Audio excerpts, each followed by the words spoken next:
Okay, we're on the home stretch of file management, and we're going to go through Windows 8 libraries right now, and then we're going to talk a little bit more about searching for files.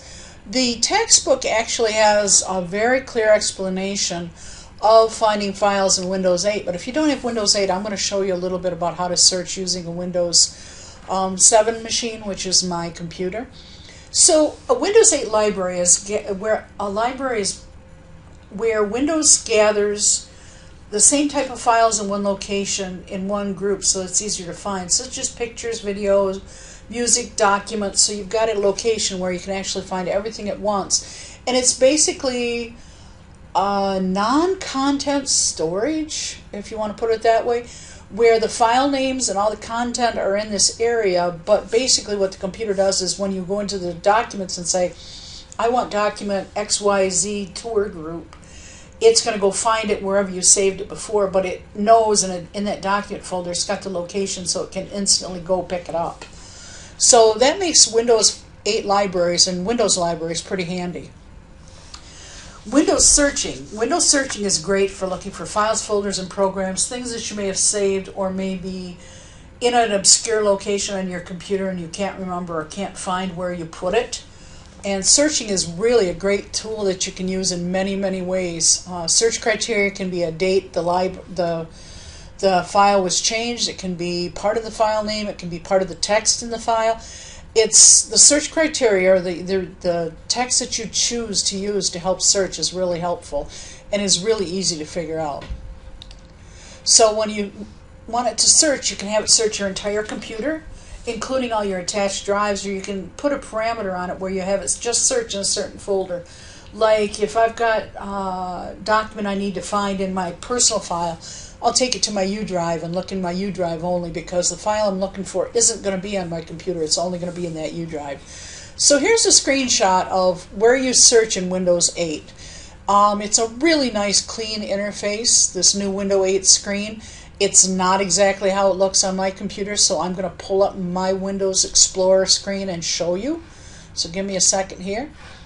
Okay, here's my Windows screen, and if I want to, let me resize this a little bit so we can get more of it into the window where we're videotaping.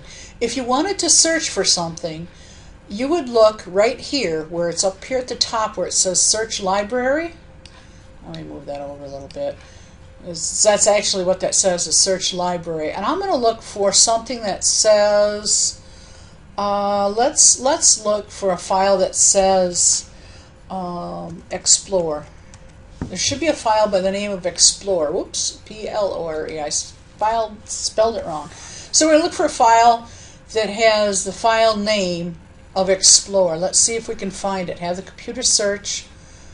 And it's searching right now. You can see that it's searching by this green bar that's moving. That shows you that it's actually searching for a file by the name of Explore.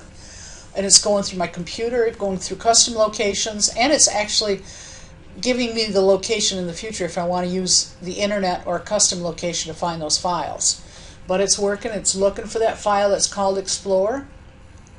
Green line's still moving to the right. When it reaches all the way over here to the right, that means the search will be done. And then we'll see if it finds the file that I'm looking for. The file I'm looking for is actually the most recent recording I made for the lectures for this session. And I named the file Explore and a few other things. So let's look on the desktop. Let's see if, oh, I spelled it wrong again. E-X-P-L-O-R. It's not going to find it if I don't spell the word right. That's one of the caveats with search. You have to spell your terms right. So let's search for a name. And we were searching in the desktop. Yeah, here's a whole bunch of files with the word Explore in it. This is the file name I was looking for, and then all the rest of these documents that are listed down here have the word Explore either in the title or somewhere in the document. So it pulled up a lot of things, but usually the best shots, just like with any Google search or any kind of search that you do, the most likely responses are going to be the top ones. In this case, it found the file quickly for me. Let me shut this Windows Explorer window down again. So that showed you a sample of searching in Windows 7. Let's go to the next slide. Shows us how to search for files In File Explorer, which was what we were just doing, you can look for files by all kinds of different processes, the kind, the size, other properties, date file, date modified, things like that. It really helps to make it a lot easier to find files that you're not sure where they are on your computer. Hopefully you've set up a good file tree system so you don't have to worry about that though. Okay, so deleting and restoring files. We already covered deleting files by selecting a file, right-clicking, and throwing it in the delete. If you no longer need a file and you want to delete it from storage, you can delete a file and it'll go in the recycle bin. If you delete a folder, it's going to take the whole folder and all the files that are within that folder and send it to the recycle bin. In the old days, you couldn't delete a folder until all the files were out of the folder. But the way that it allows you to delete the folder now is a lot easier. You're going to get this warning that says, are you sure you want to delete this, move this file to the recycle bin? Yes or no. Yes or no. And then if you later discover that you want that folder and you need it again, you can restore it from the recycle bin as long as you haven't emptied the recycle bin. Now, we don't want people getting in the habit of having the recycle bin as being temporary storage for files that they may still need. You're going to want to empty it once in a while. But if they're in the recycle bin, they're not immediately deleted. Until you empty the recycle bin, things aren't gone. So if you want to restore a file that's in the recycle bin, this shows you how you go to the recycle bin. You're going to pull up the file and restore it. Let's see what I've got in my recycle bin. I think I've got stuff in my recycle bin. I'll pull up my Windows Explorer file, and then I should be able to drill down to my desktop and find my recycle bin, which I just did. Let's go back. Okay, here's what comes up, those Windows organizing files, like I said, the videos, pictures, music, documents, and new library are right there, the library files. But I'm going to go to my desktop, I'm going to drill down. Here's my recycle bin right here.